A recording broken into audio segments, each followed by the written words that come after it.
Bonjour, je vous présente Astra. Je vais vous raconter un peu l'histoire de Astra. Et après, je vais vous laisser avec Amaya, qui est, comme je l'ai dit, la directrice de l'Oficina de tourisme.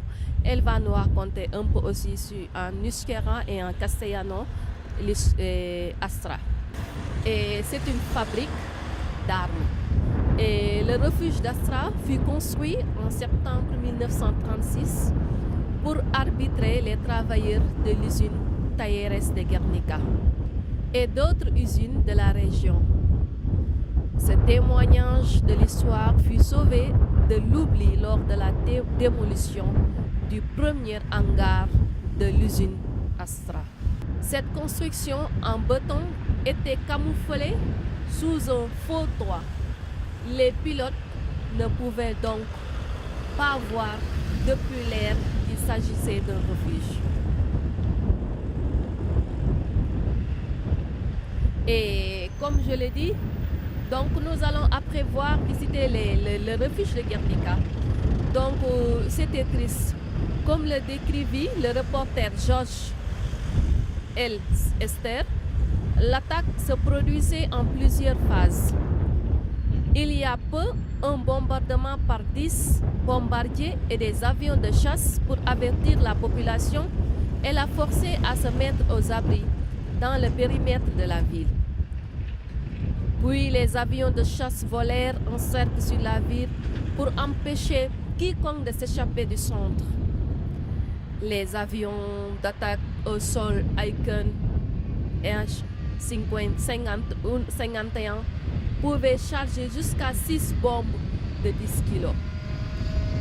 Donc dans cette phase, ils ne se contentèrent pas de mitrailler, ils bombardèrent également. Puis les Junker Ju-52 effectuèrent un bombardement en tapis du nord au sud en lançant des bombes destructrices et incendiaires qui réduisirent la ville à l'état de ruine. Les avions de chasse et d'attaque se remirent ensuite en formation de cercle. Ils mitraillèrent et bombardèrent la population pour éviter quelqu'un n'abandonne le périmètre de feu et firent ainsi un plus grand nombre de victimes. Comme le décrit Wolfram von Richthofen, chef d'état-major de la Légion Condor et responsable de l'attaque, ils lancèrent au moins 31 tonnes de bombes. Mais ce n'est qu'un calcul n'inclut pas les bombes lancées par les avions de chasse et les boîtes incendiaires lancées à la main depuis les bombardiers. C'était triste. Le bombardement était concentré sur la partie civile et résidentielle de la ville avec les hôpitaux, la zone industrielle avec les usines d'armes, la voie de chemin de fer et le pont. Objectifs opposés de l'attaque ne furent pas attaqués et ne subirent aucun dommage. C'est pourquoi ce refuge est toujours intact. Bueno, pues a partir del año 2005 la fábrica de Astra ya se cierra totalmente. El pueblo de Guernica encuentra este refugio antiaéreo debajo del trampantojo de este Tajabana y empieza un movimiento Ocupa donde está pidiendo este edificio que es histórico para el municipio de Guernica. El ayuntamiento coge el guante y decide hacer una recuperación del edificio. Y entonces, a partir de ahí, cuenta con la ayuda del gobierno vasco, del español, y le hacen una especie de edificio anexo a la antigua fábrica de armas, que está hecho por un escultor de renombre inglés, Liam Gillick. Y bueno, ahora mismo pues ha quedado un edificio histórico con una parte muy moderna, y hoy en día pues esto es una fábrica de creación donde toda la gente de Guernica, los jóvenes, mayores, cualquiera puede venir aquí, reunirse y utilizar este edificio de forma social. Bueno, bau 2005 urtean, eraikin hau hasi izan guztiz itxita egon zanean, hasi izan Gernikako herriak eskatzen eraikina herrizentzako. Orduen, hortik aurrera, agertu zen babesleku antiaerioa justo, Tejabana horren azpizen. Eta horregaz, gero Gernikako udalak kasu egin da herritarrei pentsa zauen zelan edifizio honek benetan esan behar dela Gernikako herrizentzako, orduan zen eraikinaren rehabilitazio bat, eta gaur egunien ikusten dugun azken resultau da Liam Gillickek einiko beste eraikin modernoagoa bat, Astraren eraikinaren betiko partera dago bertan itxatzita, eta gaur egunean hau da eraikin honek dako erabilpen anitzak, eta batez be Gernikako gizarteak erabiltzen dau, eta da gaur egun esaten da moduen una fábrica de creación. Eta, ikusi behar da apurbet gizartearen bilakaeri bebai bombardaketagaz lotute, norarte heldu garan 21. mendean. Ok, comme vous l'avez entendu, je suis avec Amaya et elle nous racontait l'édifice, la maison de Astra.